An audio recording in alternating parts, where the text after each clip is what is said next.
Right now, everybody is in this mode, can't point at anything. Because of that, it's one big confusion. If you have a one-pointed mind, there is nothing which can stop that. This was one of the important aspects of Gautama's expression, that he brought this into people's lives. You can take charge of your life if you take charge of your mind. I'm asking you also, if you take charge of your psychological process, you being blissful, is it a challenge? No. You're trying to take charge of somebody else's mind. Everything we as human beings have created on this planet was essentially first created in our minds. All that you see, which is human work on this planet, first found expression in the mind, then it got manifested in the outside world. So one thing we need to understand is, the wonderful things that we have done on this planet and the horrible things that we have done on this planet, both have come from the human mind.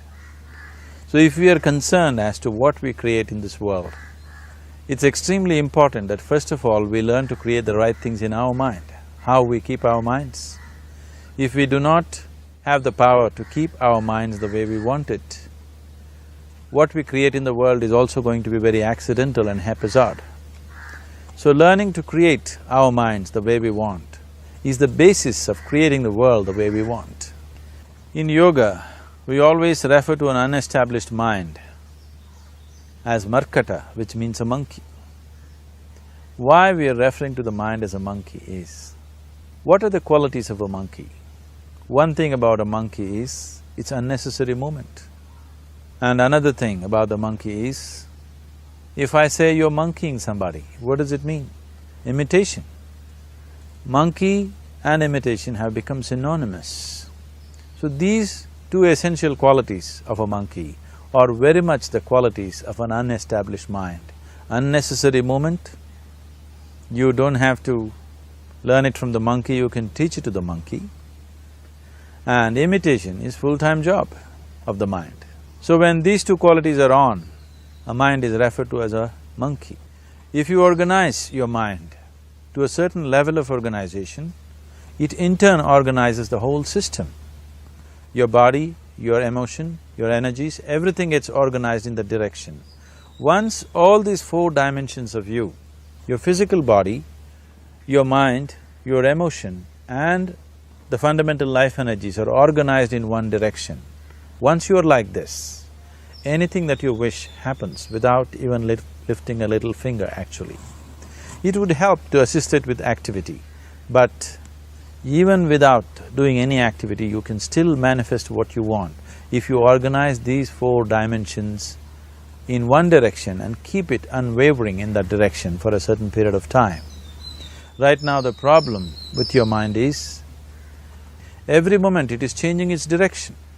It is like you want to travel somewhere and every 2 steps if you keep changing your direction, the question of you reaching the destination is very remote unless it happens by chance. So organizing our minds fundamentally means moving from a compulsive state of activity to a conscious state of activity. You might have heard of people for whom they asked for something and beyond all expectations it came true for them. Generally this happens to people who are in faith. Now, let's say you want to build a house. If you start thinking, oh, I want to build a house. To build a house I need 50 lakhs, but I have only 50 rupees in my pocket. Not possible, not possible, not possible. The moment you say not possible, you're also saying I don't want it. So on one level you're creating a desire that you want something, on another level you're saying I don't want it. So in this conflict, it may not happen. Someone who has some faith in a god or in a temple or whatever, who is simple-minded. Faith works only for those people who are simple-minded. Thinking people, people who are too much thinking, for them it never works. A childlike person who has a simple faith in his god or his temple or whatever, he goes to the temple and says, Shiva, I want a house. I don't know how, you must make it for me. Now in his mind there are no negative thoughts. Will it happen? Will it not happen? Is it possible? Is it not possible? These things are completely removed by this simple act of faith. Now he believes Shiva will do it for him and it will happen. So is Shiva going to come and build your house? No, I want you to understand, God will not lift his little finger for you. So if life has to happen the way you think it should happen, first of all, how you think, with how much focus you think, how much stability is there in your thought, and how much reverberance is there in the thought process will determine whether your thought will become a reality or is it just an empty thought. Or how you do not create any impediments for your thought by creating negative thought process. Is something possible or not possible? Is destroying humanity. What is possible and not possible is not your business, it's nature's business. Your business is just to strive for what you want. And if your thought is created in a powerful way, without any negativity, without any negative thoughts bringing down the intensity of the thought process, it will definitely manifest. The whole existence today, modern science is proving, is just a reverberation of energy. It is a vibration. Similarly, your thought is also a vibration. If you generate a powerful thought and let it out, it will always manifest itself. Wherever your desire is, that's where your mind is, isn't it? Isn't it so? If you desire something intensely, your mind will be always there. Right now, you desire the cup, wrong place to be. You desire a goal, that's what you should desire when you're on the field, isn't it? Now you can desire the cup. But once you're on the field, you just desire the goal and goal and goal, nothing else. Once your desire is strong, your body and mind naturally moves in that direction, isn't it? Whatever you desire, that's where you go. If your desire falls off, then you can't keep the mind on it. So you just have to develop the Isha in you. Can somebody take your mind off what you desire? So how does yoga help in this? See, what are the simple parameters with which the body and mind is functioning? This is a complex machinery. This is the most sophisticated machine in this planet is human body and mind, isn't it? Everything that we have created has come out of this mind. So this mind is a complex machinery, very complex. So if you do anything wrong, it will create many distractions within itself. There are certain simple ways, there is some simple technology with which you can keep your mind in a certain condition of clarity where it simply sees. That you learn to keep your mind like a mirror, it simply shows you what is there, it doesn't distort. Learning to keep the mind like a mirror where it simply shows you what is there in front of you without any distortion. Once there is no distortion, you will walk to the best of your ability, isn't it? So the whole yogic system is focused on this, that it shows you everything just the way it is, not some other way, not the way you think it is. Most of us go wrong when it comes to manifestation. Commonly called as law of attraction, many of us have got this fancy imagination regarding universe fulfilling our dreams. It is our incapability to understand the principle behind manifestation or the power of human mind. Law of attraction or manifestation is very popular on the internet, and yet we tend to cling on to false understanding of the same. There are many mistakes that we do when letting out a thought into the universe to manifest.